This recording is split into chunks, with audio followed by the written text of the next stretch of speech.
اعوذ باللہ السمیع العلیم من الشیطان الرجیم بسم اللہ الرحمن الرحیم۔ کسٹڈی آف مائنر کے حوالے سے بات اور ایک دوست نے کہا کہ نابالغ کی بلائی کا جو تصور ہے ایک اہم پریارٹی ہے پاکستانی لیگل فریم ورک میں۔ اس کو کس انداز سے دیکھا جاتا ہے، لیا جاتا ہے، اس حوالے سے کچھ ڈسکشنز ہوئیں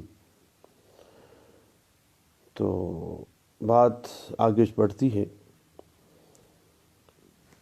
بات اس طرح سے ہے کہ بنیادی طور پر کسٹڈی یا گارڈین کا کبھی بھی کوئی معاملہ آ جاتا ہے تو گارڈین اینڈ وارڈ ایکٹ 1890 کے اندر نابالغ کی مفاد کو ترجیح جو ہے وہ سب سے زیادہ مقدم سمجھی جاتی ہے، لیکن 1890 کا منشا یہ بھی ہے کہ نابالغ کی بلائی کا تعین کرتے ہوئے اس کے مذہبی احکامات کو بھی پامال نہ کیا جائے۔ بنیادی طور پر اپنی ظاہری شکل سے گارڈین اینڈ وارڈ ایکٹ 1890 کو مذہب کی کوئی مماثلت تو حاصل نہیں ہے، لیکن مذہب کا احترام تو ہر ایکٹ کرتا ہے۔ اسی طرح گارڈین اینڈ وارڈ ایکٹ 1890 بھی مذہب کا احترام ضرور کرتا ہے۔ مثلاً اندر صرف ان نابالغان کے اوپر یہ ایکٹ لاگو ہوتا ہے جن کے ولی خود اسے لاگو کروانا چاہیں۔ اپنے پرسنل قانون کے تحت اگر کوئی شخص کسی نابالغ کا ولی مقرر ہو جائے تو دین گارڈین اینڈ وارڈ ایکٹ 1890 اس سے ہرگز تعارض نہیں کرتا ہے،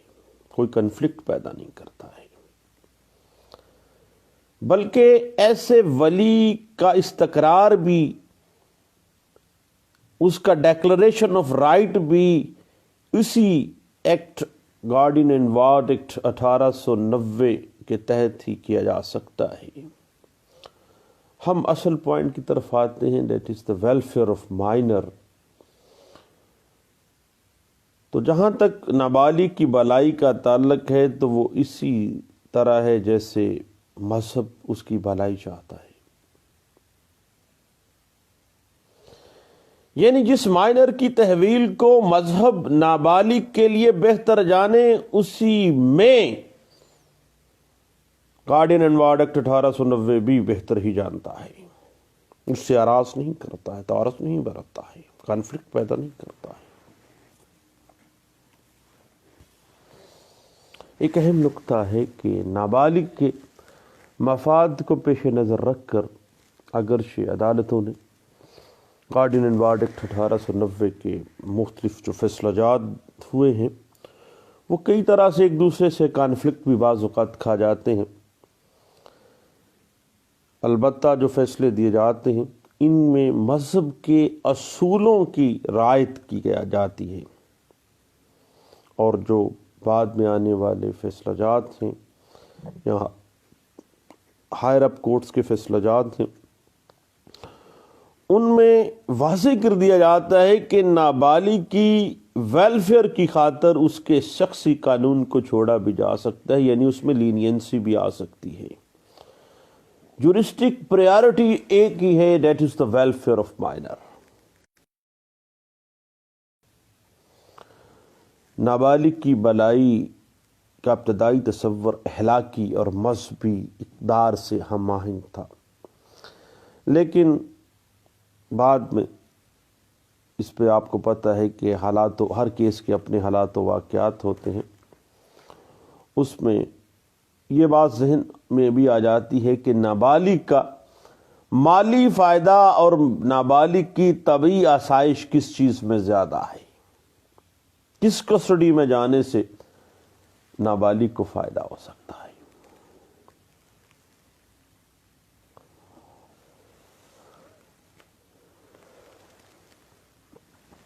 اب نابالغ کی بالائی کے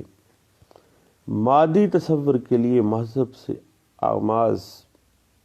ضروری بھی نہیں ہے، کیونکہ نابالغ کی اخلاقی بہتری اور مادی فلاح کا التزام تو مذہب بھی خوب آپ کو پتہ کر دیتا ہے۔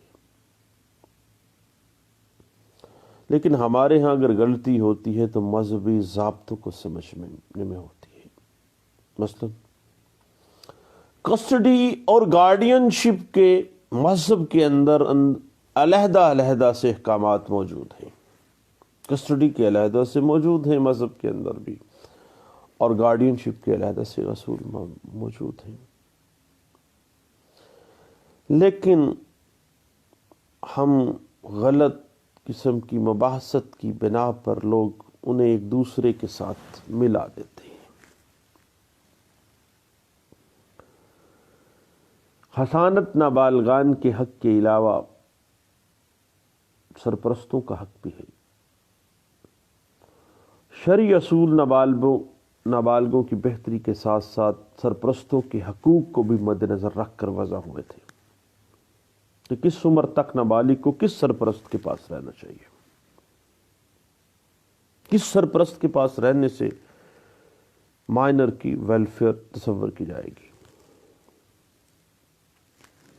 مثلا حق حسانت کسٹڈی جو نابالغ کی بلوغت تک ہوتی ہے، اور حنفی اسکول آف تھاٹ کی روح سے ماں نابالغ لڑکے کی حسانت کی حقدار آپ کو پتہ ہے کہ 7 سال کی عمر تک ہے، اور نابالغ لڑکی اسکول آف تھاٹ یہی کہتا ہے، اور کمسن نابالغان کی کسٹڈی سے ماں کو محروم کر دینے میں نابالغان کا ناقابل تلافی نقصان، ذہنی ٹارچر، ذہنی تشدد کا عنصر بھی پایا جاتا ہے،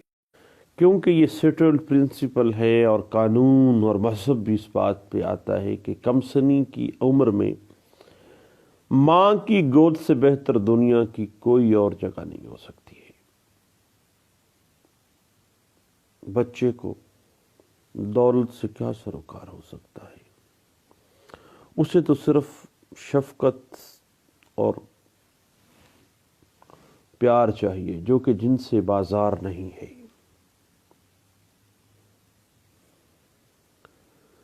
کیا کوئی مالدار دولت کی کسی بھی مقدار سے ایک ماں کا پیار اپنے بچے کو خرید کے دے سکتا ہے، یا اس کی ماں کے سینے سے ڈھلکتا اور آنکھوں سے چھلکتا پیار جو ہے وہ مارکیٹ سے مل سکتا ہے؟ اسی طرح باپ کی مالی خوشحالی میں نابالغ کی بہتری جان کر مفلس ماں کو حق کے پرورش سے یا کسٹڈی سے محروم کر دینا ظلم کے سوا کچھ اور ہو سکتا ہے، کیونکہ اس میں بچے کے علاوہ ماں کے حق کی تلفی بھی ہو جاتی ہے۔ اسے اپنے لخت جگر کے ساتھ، رفاقت کے ساتھ اپنے آپ کو تسکین پانی ہے، اور یہ والدہ کا فطری حق ہے جو قانون بھی مانتا ہے اور مذہب بھی مانتا ہے۔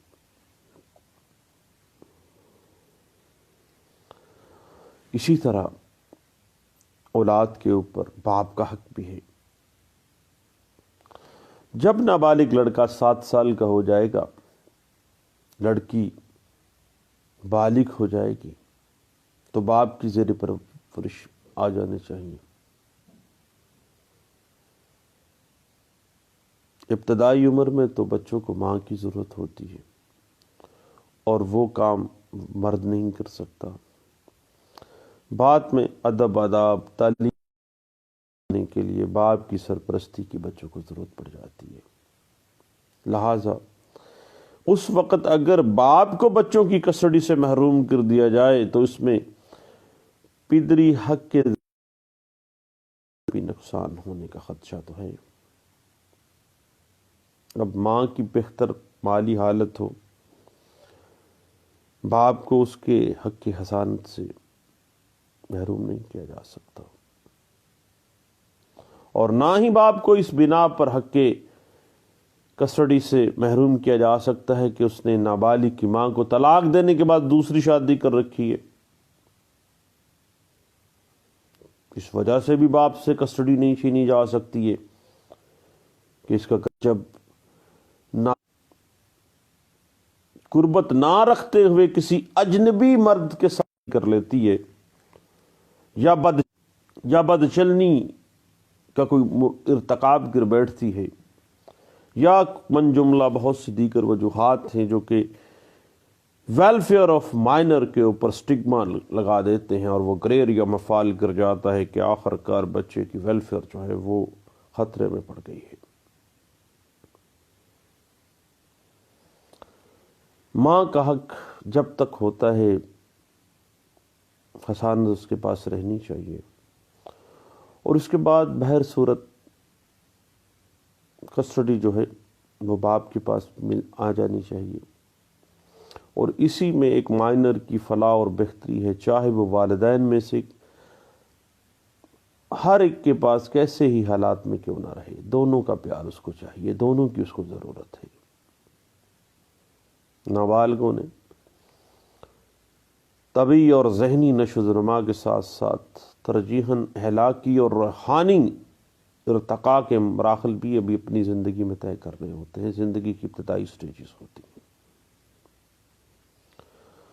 چنانچہ ان کی بھلائی کا معیار، ان کی ویلفیئر کا معیار محض مادی پیمانوں کو، دولت کو، مال کو بنا لیا جائے تو یاد رکھیے صاحب کہ پیار مارکیٹ میں نہیں ملتا ہے۔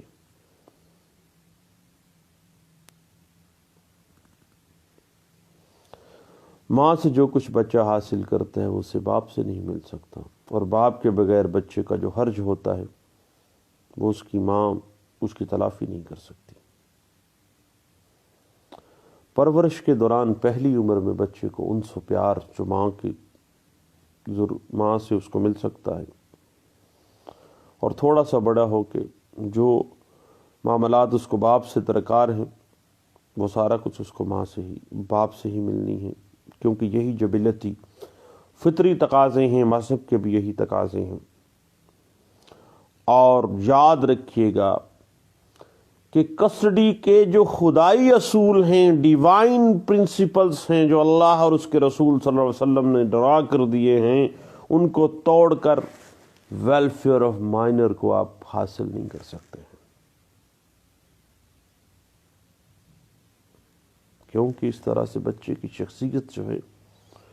وہ تباہ و برباد ہو جاتی ہے۔ البتہ custody of minor, guardianship of minor میں سب سے جو اہم چیز ہے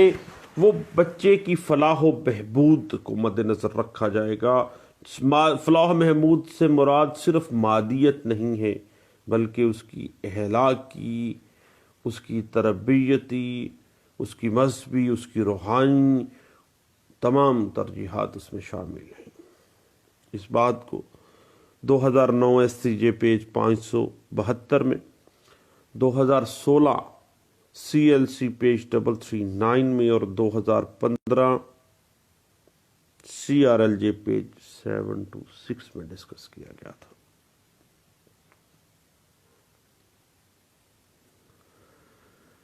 اسی طرح آپ کو پتہ ہے کہ جب کبھی بھی ویلفیئر آف مائنر کو دیکھنا ہے تو welfare of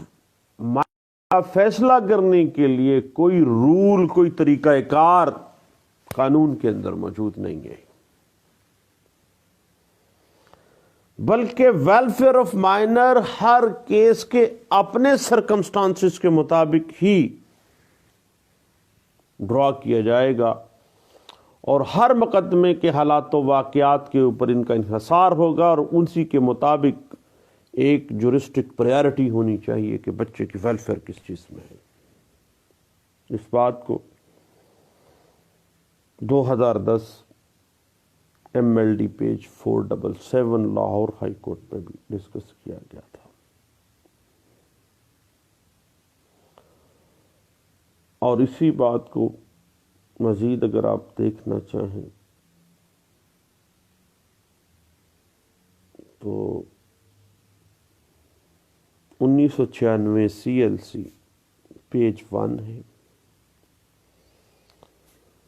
NLR 2009 ST page 397 میں اس بات کو انٹرپریٹ کیا گیا تھا، اور PLD supreme court of Pakistan page 66 میں میجر محمد خالد ورسز سعدیہ یعقوب کیس میں بھی ڈسکس کیا گیا تھا۔ اور اسی بات کو PLD 2008 Karachi high court page 198 میں بھی ڈسکس کیا گیا تھا۔ 2007 YLR پیج 1990 میں بھی اسی بات کو ڈسکس کیا گیا تھا۔ یہاں تک کہہ دیا گیا کہ نابالغ کی ویلفیئر کو مد نظر رکھتے ہوئے بھی بچے کی عمروں کے اعتبار سے جو کسٹڈی کا رائٹس ہیں ان میں بھی فلکچویشن لائی جا سکتی ہیں۔ اس بات کو NLR 1995 ST پیج 387 میں، PLD 1995 Lahore high court page 151 میں بھی ڈسکس کیا گیا تھا۔ یاد رکھیے گا کہ گارڈین اینڈ وارڈ ایکٹ 1890 کے تحت جب بھی کوئی سینئر سول جج یا ڈسٹرکٹ جج بطور گارڈین کورٹ کسی بھی امر کو فیصلہ کرنے لگے گا کسٹڈی یا گارڈین شپ کے حوالے سے، تو وہ نابالغ کی بہتری اور دیکھ بھال ویلفیئر آف مائنر کو مد نظر رکھتے ہوئے کوئی بھی حکم صادر کر سکتا ہے، اور حتیٰ کہ از خود نوٹس بھی لے سکتا ہے، خود سے انفر کر سکتا ہے اس مقدمے کے حالات و واقعات کو مد نظر رکھتے ہوئے، آج خود نوٹس لے کے ان کو بلا سکتا ہے کہ بچے کی ویلفیئر اس چیز میں ہے۔ اس بات کو پچھلے دنوں ہم PLD 1990 Lahore high court page 350، PLD 1995 Peshawar high court page 77 میں، اور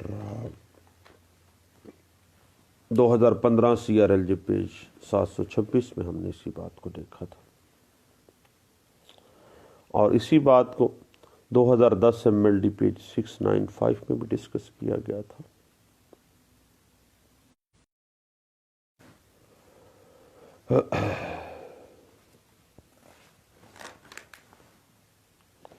اور اسی بات کے لیے 2000 CLC پیج 320 ہے، اور 2009 YLR پیج 1678 اسی بات کے اوپر ہمیں انٹرپریٹیشن دے دیتی ہے۔ اور اسی بات کے اوپر اگر ہم مزید دیکھنا چاہیں تو 2008 CLC پیج 576 جو ہے وہ ہمیں اس بات کو انٹرپریٹ کر دیتی ہے،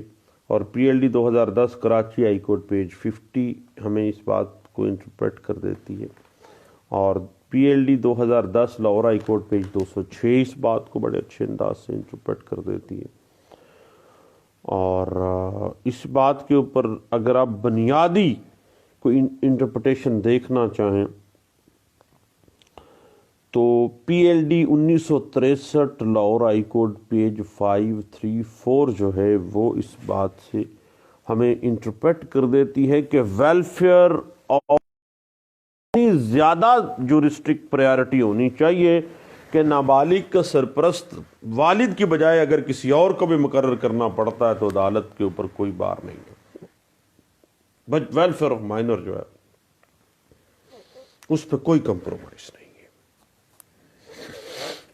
اس بات کے اوپر اگر مزید آپ انٹرپریٹیشن دیکھنا چاہیں تو 1982 CLC پیج 1821 ہے، 2007 MLD پیج 658 ہے، اور اسی بات کو 1990 CLC پیج 1200 میں بھی ڈسکس کیا گیا، اور 1997 CLC پیج 1765 میں بھی اس بات کو ڈسکس کیا گیا تھا۔ اور یاد رکھیے گا کہ ویلفیئر آف مائنر جو ہے وہ ایک ایسی اہم جورسٹک پریارٹی ہے جو کہ سب سے حسانت کے کیسز میں اور کسٹڈی کے کیسز میں ان پہ کوئی کمپرومائز نہیں ہے، نہ ہی قانون۔ اس بات کے اوپر P L D 1995 Lahore high court page 91 ہمیں ڈسکشن اس بات کی پرووائڈ کر دیتی ہے اور اس کو بڑے اچھے انداز سے ہمیں انٹرپریٹ کر کے دیتی ہے۔ تو ویلفیئر آف مائنر جو ہے that is the essence of custody and guardianship judgments جو ہے، تو اگر یہ کہا جائے تو پھر غلط نہیں ہے۔ یعنی ایک حتیٰ کہ نہ صرف ایک عدالت مقدمے کے حالات و واقعات کو مد نظر رکھتے ہوئے اس کا فیصلہ کرے گی، بلکہ آج خود نوٹس بھی لے سکتی ہے اس کے اوپر۔ اور اس حوالے سے ہم نے ڈسکشن کچھ ہوئی دوستوں کے درمیان، میں نے کہا سب دوستوں سے اس کو ڈسکس کرتے ہیں۔ نیکسٹ انشاءاللہ ہم جو لیگل ایشوز ہیں، ٹیکنیکلٹیز ہیں گارڈین شپ کی، مزید اس پہ ہم گفتگو کریں۔ دعاؤں میں البتہ مجھے یاد رکھیے گا۔ تھینک یو، اللہ حافظ۔